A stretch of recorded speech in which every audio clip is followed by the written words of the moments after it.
नमस्कार। खबर दुनिया में आज देखेंगे अमेरिकी राष्ट्रपति का जिद्दी अवतार, सोशल मीडिया पर छाई सऊदी अरब की युवती की गुहार, पाकिस्तान में टीवी सीरियल्स के जरिए मॉरल पुलिसिंग की कवायद और जापान में देना होगा अलविदा कहने पर टैक्स। इसके अलावा दुनिया रंग बिरंगी में बात करेंगे अनूठे माफीनामे की और भी बहुत कुछ।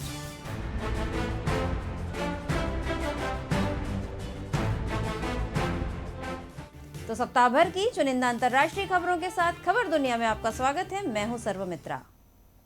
अमेरिकी राष्ट्रपति डोनाल्ड ट्रंप अपने गुस्से और अड़ियल रवैये के कारण अक्सर चर्चा में रहते हैं। अमेरिका की पिछली सरकारों की कई नीतियों और संधियों के उलट उन्होंने फैसले लिए, लेकिन अब मेक्सिको सीमा पर दीवार बनाने को लेकर उनकी जिद इतनी पक्की हो गई कि इस वजह से आंशिक कामबंदी हो गई। लेकिन वे अपने बात मनवाने पर अड़े रहे और अब वे इस विवाद को सुलझाने के लिए बुलाई गई बैठक भी बीच में छोड़कर चले गए। अमेरिका के राष्ट्रपति डोनाल्ड ट्रंप अमेरिकी मेक्सिको सीमा दीवार योजना पर जारी विवाद को सुलझाने के लिए बुलाई गई एक बैठक बीच में ही छोड़कर चले गए। उन्होंने दीवार के लिए 5 अरब से ज्यादा डॉलर की राशि आवंटित करने से इनकार किए जाने के बाद डेमोक्रेटिक नेताओं नैन्सी पेलोसी और चक शूमर के साथ हुई बैठक को बीच में छोड़ दिया।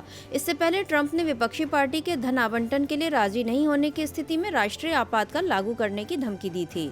ट्रंप ने प्रतिनिधि सभा की स्पीकर नैन्सी पेलोसी और सीनेट में अल्पमत के नेता चक शूमर से कहा कि आंशिक रूप से बंद पड़े सरकारी कामकाज को फिर से शुरू किया जाए, लेकिन क्या इसके लिए वे आगामी 30 दिनों में सीमा दीवार के लिए राशि आवंटित किए जाने के कदम का समर्थन करेंगे।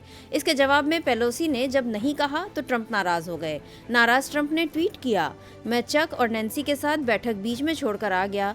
समय की पूरी बर्बादी थी। मैंने पूछा कि यदि हम कामकाज फिर से शुरू कर दें तो 30 दिन में क्या आप दीवार या स्टील अवरोधक समेत सीमा सुरक्षा को मंजूरी देंगे? नैन्सी ने कहा, नहीं, मैंने अलविदा कह दिया और कुछ नहीं किया जा सकता था। ट्रंप के बैठक के बीच से ही चले जाने से अमेरिका में राजनीतिक अस्थिरता का नया दौर शुरू हो गया है। नैन्सी और शूमर ने इसके बाद मीडिया से कहा कि डेमोक्रेटिक पार्टी के नेता किसी भी हाल में सीमा दीवार के लिए धन आवंटित करने के इच्छुक नहीं हैं। उन्होंने संकेत दिया कि पार्टी इस मामले में अपना रुख नहीं बदलेगी। पेलोसी ने कहा कि बैठक कक्ष में माहौल अच्छा नहीं था। वहीं शूमर ने कहा कि ट्रंप की बात नहीं मानी गई और वह बैठक से चले गए। इस बीच ट्रंप ने देश में वास्तविक आव्रजन सुधार की आवश्यकता की बात की और तर्क दिया कि विश्व भर से प्रतिभाशाली लोगों को तलाश कर रही अमेरिकी कंपनियों की प्रगति के लिए यह जरूरी है। उन्होंने हालात में सुधार के लिए एक बड़े आव्रजन विधेयक को लाने की बात भी की। अमेरिका के राष्ट्रपति ने कहा, हम देश में वास्तविक आव्रजन सुधार देखना चाहते हैं क्योंकि हमें इसकी आवश्यकता है और यह अच्छी चीज होगी।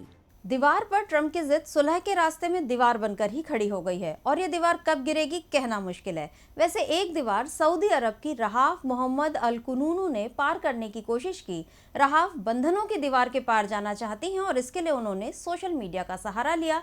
अब संयुक्त राष्ट्र भी उनके पक्ष में है। 18 बरस की रहाफ मोहम्मद अल कुनूनू पिछले दिनों सोशल मीडिया पर खूब चर्चा में रहीं।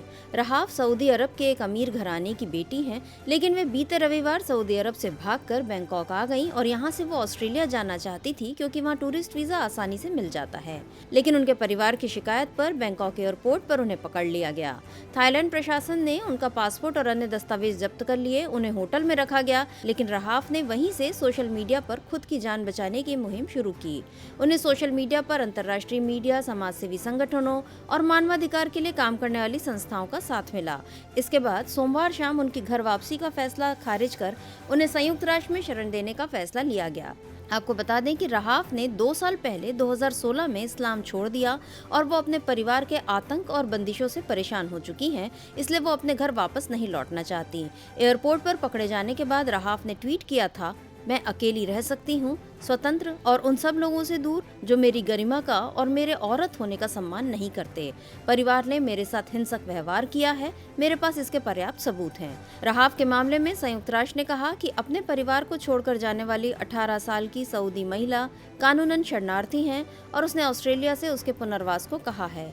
इधर ऑस्ट्रेलिया ने भी इस संबंध में बयान जारी कर कहा कि वह युवती को यहाँ शरण देने पर विचार कर रहा है। इस संबंध में जल्द ही फैसला ले लिया जाएगा। बंधनों से आजादी के लिए रहाफ का संघर्ष अगर कामयाब होता है तो ये दुनिया की तमाम महिलाओं के लिए मिसाल बनेगा। और अब बात करते हैं वेनेजुएला की, जहां एक अलग किस्म का संघर्ष चल रहा है। आर्थिक संकट के बीच राष्ट्रपति निकोलस मादुरो ने दूसरी बार शपथ लेने की तैयारी की, जिस पर विवाद छिड़ गया। वेनेजुएला में भयानक आर्थिक संकट के बीच राष्ट्रपति निकोलस मादुरो ने अपने दूसरे कार्यकाल की तैयारी कर ली है, जो 2025 तक होगा। पिछले साल हुए चुनाव में उन्होंने जीत हासिल की थी, हालांकि अंतर्राष्ट्रीय स्तर पर उन पर पद छोड़ने का दबाव है। एक दर्जन लैटिन अमेरिकी देशों की सरकारों और कनाडा ने मादुरो के अगले कार्यकाल के औचित्य को खारिज कर दिया है, जबकि अमेरिका ने उनकी सरकार के शीर्ष अधिकारियों पर प्रतिबंध लगा दिया है। हालांकि क्यूबा के राष्ट्रपति मिगुएल डियाज कैनेल और बोलीविया के राष्ट्रपति इवो मोरालेस अपना समर्थन जताने के लिए कराकस पहुंच गए हैं। देश में चल रही आर्थिक तंगी, अत्यधिक महंगाई और कथित तौर पर बढ़ती तानाशाही के बीच बड़े पैमाने पर लोग पलायन कर चुके हैं। हालांकि एक तबका ऐसा भी है जो मादुरो पर भरोसा रखता है। आपको बता दें कि 2013 में ह्यूगो चावेज के निधन के बाद मादुरो ने राष्ट्रपति पद संभाला था, लेकिन उसके बाद से वेनेजुएला में आर्थिक संकट लगातार बढ़ा। 2018 में मई में हुए चुनाव में मादुरो ने 68% मतों से जीत हासिल की। उन्होंने खाद्य सब्सिडी का वादा किया, जिसका असर गरीब जनता पर पड़ा। हालांकि विपक्ष ने इन चुनावों की सत्यता पर सवाल उठाए। विरोधियों का दमन करने के लिए निकोलस मादुरो पर तानाशाही का आरोप भी लगा, लेकिन इस बुधवार उन्होंने कहा, न पहले, न अब और न ही वेनेजुएला में कभी तानाशाही होगी। कई शक्तिशाली देशों के विरोध के बीच अब अपना दूसरा कार्यकाल मादुरो किस तरह पूरा करते हैं, इस पर दुनिया की निगाहें रहेंगी। उन्होंने तानाशाह न बनने का भरोसा भी दिलाया है। इधर पाकिस्तान में लोकतांत्रिक कहे जाने वाले शासन में मनोरंजन पर सरकारी सख्ती दिखनी शुरू हो गई है। पाक की इमरान खान सरकार ने टीवी चैनल्स पर सख्ती बरतना शुरू कर दिया है। Pakistan electronic media regulatory authority यानी पेमरा ने एक गाइडलाइन जारी कर चैनलों पर कपल के बीच इंटीमेट सीन दिखाने पर पाबंदी लगा दी है। पेमरा का कहना है कि इन दिनों टीवी पर काफी ज्यादा महिला संबंधित प्रोग्राम्स दिखाए जा रहे हैं और ऐसी बोल्ड थीम से दर्शक नाराज हो सकते हैं। चैनल्स को गाइडलाइंस का पालन सख्ती से करने का आदेश दिया गया है। पाकिस्तानी समाज के सच्चे स्वरूप को ही टीवी चैनल्स पर दिखाने की नसीहत भी दी गई है। टीवी चैनल्स के लिए बनाई गई सख्त गाइडलाइंस में अभद्र सीन, अभद्र डायलॉग, विवाहेतर संबंध, हिंसा, अश्लील परिधान, रेप सीन, शराब ड्रग्स लेने के दृश्य आदि पाकिस्तानी संस्कृति के खिलाफ महिलाओं का चित्रण और सिर्फ ग्लैमर के लिए महिलाओं को दिखाने पर रोक लगा दी गई है। पाकिस्तान में पितृसत्ता और मर्दों की तानाशाही के खिलाफ औरतों के विरोध की कहानी वाले सीरियल काफी पॉपुलर रहे हैं, जबकि पेमरा ने बयान में कहा कि ऐसे धारावाहिक न सिर्फ महिलाओं की पारंपरिक छवि को अलग रूप में पेश करते हैं, बल्कि इनका आधार सिर्फ महिलावादी मुद्दों तक ही सीमित होता है। इनमें बच्चों, किशोरों और महिलाओं के पक्ष को पूरी तरह से इग्नोर किया जाता है। पाकिस्तान में नैतिकता और संस्कृति के नाम पर लगी रोक कहां तक कामयाब होती है, ये तो वक्त बताएगा। खैर, अभी चलते हैं जापान, जहां जाकर आने के लिए भी अपनी जेब ढीली करनी पड़ेगी। जी हां, जापान विदाई कर वसूलने की तैयारी में है। दुनिया के कई देशों में पर्यटन बढ़ाने के लिए सरकारें कई आकर्षक योजनाएं बनाती हैं, लेकिन जापान में विदेशी यात्रियों से विदाई कर वसूलने की तैयारी हो रही है। अब देश छोड़कर जाने वाले पर्यटकों से 1000 येन यानी करीब 642 रुपए कर वसूला जाएगा। यह टैक्स हवाई और समुद्र मार्ग से यात्रा करने वाले यात्रियों से लिया जाएगा। हालांकि 24 घंटे के भीतर देश छोड़ने वालों को यह टैक्स नहीं देना होगा। जापान सरकार की योजना इस टैक्स के जरिए 50 अरब येन जुटाकर 2020 में होने वाले ओलंपिक और पैरालंपिक्स का भव्य कर दुनिया भर के पर्यटकों को आकर्षित करना है। सरकार की नीति के अनुसार कर आय मुख्य रूप से 3 उद्देश्यों के लिए आवंटित की जाएगी। इसके तहत विदेशी पर्यटकों के लिए यात्री सुविधाओं को बेहतर बनाया जाएगा, नए पर्यटन स्थल का विकास और उसकी विस्तृत जानकारी पर्यटकों को दी जाएगी। साथ ही जापानी संस्कृति और रीजनल एरिया की खूबसूरती से पर्यटकों को अवगत कराना है। जापान सरकार ने 1992 के बाद पहली बार कोई स्थायी कर लगाया है। हाल के बरसों में जापान आने वाले विदेशी पर्यटकों की संख्या काफी तेजी से बढ़ी है।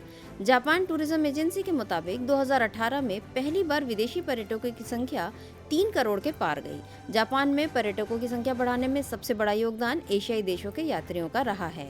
अब जापान सरकार की योजना 2020 तक विदेशी पर्यटकों की संख्या बढ़ाकर 4 करोड़ करना है और इसमें यूरोपीय यात्रियों की संख्या भी बढ़ाना है।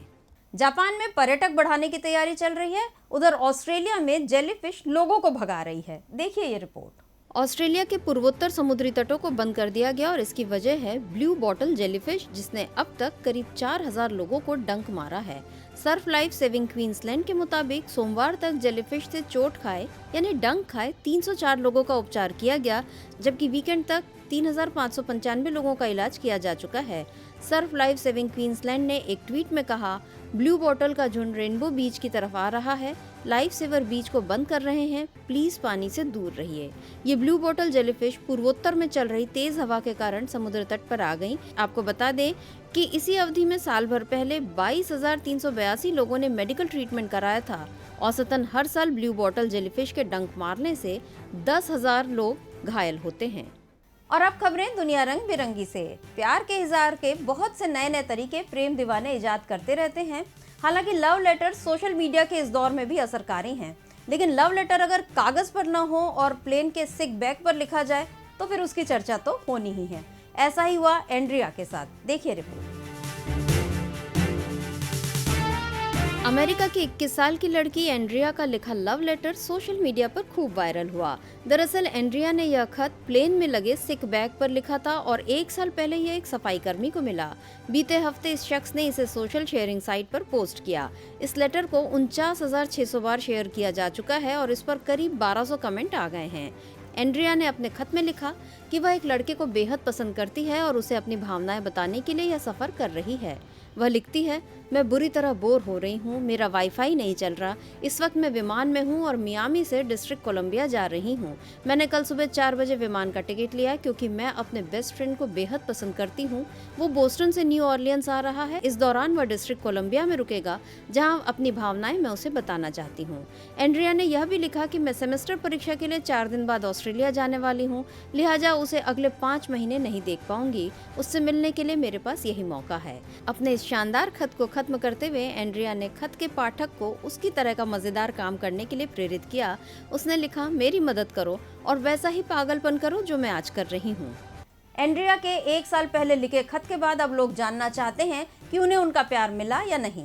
वैसे प्यार की एक और कहानी सोशल मीडिया पर छाई, जिसमें धोखा देने के बाद माफी मांगने के लिए पति ने अपने शरीर पर माफीनामे का टैटू ही बनवा लिया। ब्रिटेन के रहने वाले जॉस टेरिस नाम के एक शख्स ने अपनी वाइफ को धोखा दिया था, जिसके बाद वो उससे दूर हो गई। अपनी पत्नी को फिर से पाने के लिए इस शख्स ने अपनी गलती स्वीकार करने के लिए एक टैटू ही बनवा लिया, जिसमें उसने खुद को धोखेबाज वेश्याओं के पास जाने वाला शख्स बताया। जॉस ने अपने सीने और पेट पर बनवाए टैटू में लिखा, मैं जॉस टेरिस 2 जनवरी 2019 को यह टैटू अपनी मर्जी से बनवा रहा हूँ। मैं अपनी पत्नी को फिर से वापस पाना चाहता हूँ और यह अपनी शादी में मेरी वजह से हुए दर्द और पीड़ा के बदले कर रहा हूँ। इस शख्स ने फिर अपनी गलतियों को स्वीकार करते हुए टैटू में आगे लिखा, मैं झूठा हूँ, धोखेबाज हूँ, चालबाज हूँ, धूर्त हूँ, सेक्स वर्कर्स को पसंद करता हूँ, बेईमान और सम्मान नहीं करने वाला हूँ। प्यार और गलती के इजहार की ये कहानियां वाकई दिलचस्प हैं और ऐसी रोचक प्यार भरी बातों से ही दुनिया रंग बिरंगी बनी हुई है। तो आज के लिए बस इतना ही। अगले हफ्ते फिर मिलेंगे कुछ और अंतर्राष्ट्रीय खबरों के साथ। तब तक देखते रहिए डीबी लाइव। नमस्कार। हमारे चैनल से जुड़े रहने के लिए YouTube पर टाइप करें डीबी लाइव, सब्सक्राइब बटन को क्लिक करें और बेल आइकन को दबाना ना भूलें ताकि खबरें आप तक पहुंचती रहें। देखते रहिए डीबी लाइव, क्योंकि यहाँ हैं खबरें लगातार।